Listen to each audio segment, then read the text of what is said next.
베드로후서 1장 4절입니다.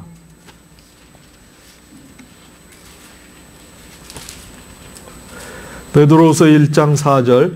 이로써 그 보배롭고 지극히 큰 약속을 우리에게 주사 이 약속으로 말미암아 너희로 정욕을 인하여 세상에서 썩어질 것을 피하여 신의 성품에 참여하는 자가 되게 하려 하셨으니.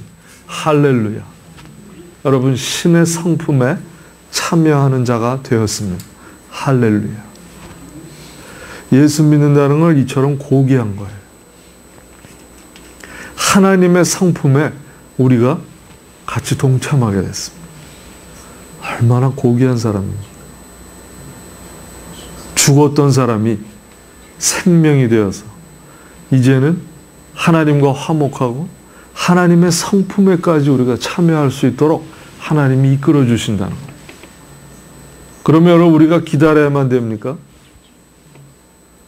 하나님이 때가 되면 자신의 성품에 나도 합한 자가 되게 해주시겠지. 그리고 또 예전과 같은 생활을 한다고 하나님의 성품에 닮아갑니까? 하나님이 신의 성품에 참여하도록 우리를 인도하셨지만 이제는 우리가 해야 할 부분이 무엇인가 하는 거죠. 이제는 생명이 들어왔기 때문에 자라야 되는데 어떻게 자라야 되느냐 하는 게 우리의 문제입니다. 어린아이들이 부모의 슬하에서도 자라지만 잘못 자라는 자녀들도 있어요. 왜 잘못 자랍니까? 자라는 동안에는 부모의 책임이 있습니다. 잘 양육시켜야 되고 원하는 것을 해결해 줘야 되고 또 가이드도 해줘야 되는 게 부모의 책임입니다. 하나님이 원하시는 게 뭘까요? 하나님과 화목해 하시고 신의 성품에 참여하도록 길을 다 열어주셨습니다. 이제 우리가 그리스도의 장성한 분량까지 자라라고 말씀을 하세요. 에베소서에. 이제는 예수 그리스도가 누군가를 알아가기 위해서 최선을 다해야 되는 삶이 믿는 자의 삶입니다. 그러나 아직도 이 세상에 살면서 우리가 가지고 나왔던 죄성 때문에 얼마나 방해가 많습니다.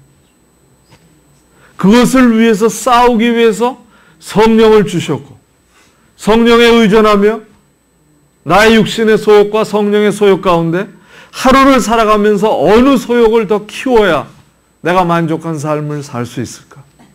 이것이 우리의 싸움입니다. 우리가 태어나기 전부터 죄는 세상에 있었습니다. 어제도 제가 그 젊은이한테 우리가 태어날 때부터 죄라는 것은 세상에 있었다. 죄가 어디서부터 시작된다고 생각하느냐. 자신이 그 뱀에 꼬이는 성격을 서로 보면서 여기서부터 아닌가를 느꼈다고 얘기를 합니다. 죄는 우리의 마음속에서 시작하는 거예요. 태어날 때부터 죄는 있었습니다. 저 나쁜 것, 더러운 것, 세상을 정죄하는 것이 아니라 내 자신과의 싸움이 이제 생명을 잉태한 자의 살아갈 길이라는 것입니다. 생명이 자라기 위해서 나를 방해하는 요소가 죄성입니다. 죄가 아직도 나를 덮고 있기 때문에 이 생명이 잉태돼서 이제 자라는데 얼마나 많은 방해 요소를 가져오겠습니까? 아직도 세상에 즐거운 게 너무나 많고 해보지 못한 게 너무나 많기 때문에 저것을 해보고야 내가 예수를 믿겠다 하는 사람들이 얼마나 많습니까? 그것이 내 생명이 자라는데 얼마나 많은 방해 요소를 가져오고 있습니다. 그것을 이기기 위해서 우리에게 성령을 선물로 주신 거 아니겠습니까? 그분을 의지할 때 내가 이길 수 없는 유혹을 그분이 이기게 하시고 자유함을 갖지 못하고 매일 억눌려 살던 그 생활 가운데 성령이 이제 그걸 풀어주시기 때문에 자유함을 가질 수 있고 이것이 다 성령이 하시는 일입니다. 생명을 잉태한 자의 해야 할 일, 그리스도의 장성한 분량까지 자라라. 믿는 자와 안 믿는 자의 구별은 생명이 있느냐 없느냐. 예수님을 안 믿으면 죽은 자입니다. 어떤 부분에서는 썩은 나무로 비유해요. 나무가 물도 없고 고갈되면 그냥 말라서 비틀어서 죽어버립니다. 이것이 우리의 인생이 아니냐 하고 반박을 하고 있습니다. 우리도 생명이 잉태되어서 육신과 혼을 가지고 태어나서 살지만 결국 하나님 앞으로 가기 전까지 우리가 한 인생을 살고 말라 비틀어진 나무와 같이 지옥으로 간다면 무슨 소용이 있겠느냐 그 말씀이죠. 그러나 예수를 믿고 생명이 잉태되었기에 이제 그것이 영원한 생명으로 이어지는 영생의 길에까지 갈 신의 성품에 참여할 수 있도록 하나님이 허락하시고 문을 열어주신 그 길에 우리가 들어와 있다는 것입니다. 이 하나만으로도 우리는 얼마나 복된 자요, 얼마나 하나님 앞에 사랑받는 존재라는 걸 우리가 알고 살아가야 합니다. 예수 믿고도 나는 아무것도 할 수 없어요. 나는 바보 같은 사람이에요. 생명을 가졌는데도 그 생명이 잘 자라고 있지 않기 때문에 삐뚤어진 세계관과 자기의 사고와 하나님에 대한 반항심과 세상에 대한 부정과 이것을 가지고 살아가는 더 위험한 요소들이 나타나는 겁니다. 세상 사람들은 비관하고 그러지 않아요. 태어날 때부터 비관을 가지고 나왔기 때문에 뭐 사는 게 다 이런 거지. 짧고 굵게 살고 그냥 죽자. 절대 흔들리지 않습니다.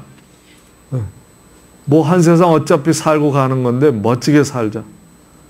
다 쓰고, 그지? 그러나 이제 생명이 잉태되면 다르다는 거죠. 그런데 생명이 잉태되고도 그런 세계관과 그런 생각으로 사는 사람은 더 위험하다는 거예요. 더 날카로워지는 거예요. 왜 그런지 아세요? 이때까지는 보지 못하던 성령이 들어와 있기 때문에 정죄를 더하게 됩니다. 더 날카롭게 볼 수 있는 눈이 생긴 거예요. 옛날에는 못 봤습니다. 두 눈이 다 장님이었고 썩었기 때문에. 근데 성령이 들어오니까 한 눈이 조금씩 벗겨지기 시작해요. 그러니 얼마나 비판을 잘합니까? 왜 교회 다니는 분들이 도마 위에다 놓고 칼질을 잘하는지 아세요? 보지도 못하던 것을 봤다는 증거입니다.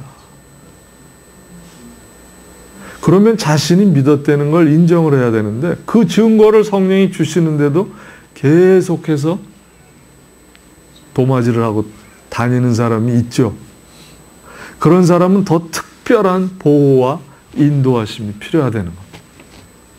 그런데 우리는 어떻습니까? 육신이 이미 나이가 들었기 때문에 젊은 사람들의 말을 들어요? 안 듣죠. 특히 우리 문화는 장이유서입니다. 어디 감히 어린 것이 뭐 이렇게 나오죠. 여러분 그러나 하나님 안에서는 틀립니다. 10대건 20대건 정말 영적으로 성령 충만하고 하나님의 사람이라는 걸 알면은 그것을 성령의 음성으로 들을 줄 아는 게 우리의 지혜입니다. 그럴 때 나에게 유익이 되는 겁니다. 나의 육신은 무익한 겁니다. 내가 나이가 들어서 하나님을 믿으면 그 시점이 영적으로 제로입니다. 여러분 얼마나 교회를 수십 년을 다녀도 자라지를 못합니까? 오늘 이 구절을 통해서 한번 잘 생각해 보세요. 하나님이 새 생명 안에서 행하게 하시겠다는 생명을 잉태하게 다시 우리의 죽었던 영을 회복시켜 주셨습니다. 그런데도 아직도 자라지 못하고 어린아이와 같은 생각과 행동으로 사는 사람들을 바라보면서 얼마나 안타깝습니다. 그것을 성경이 신랄하게 말씀하고 계세요. 우리 히브리서입니까? 여기 히브리서 한번 가보세요.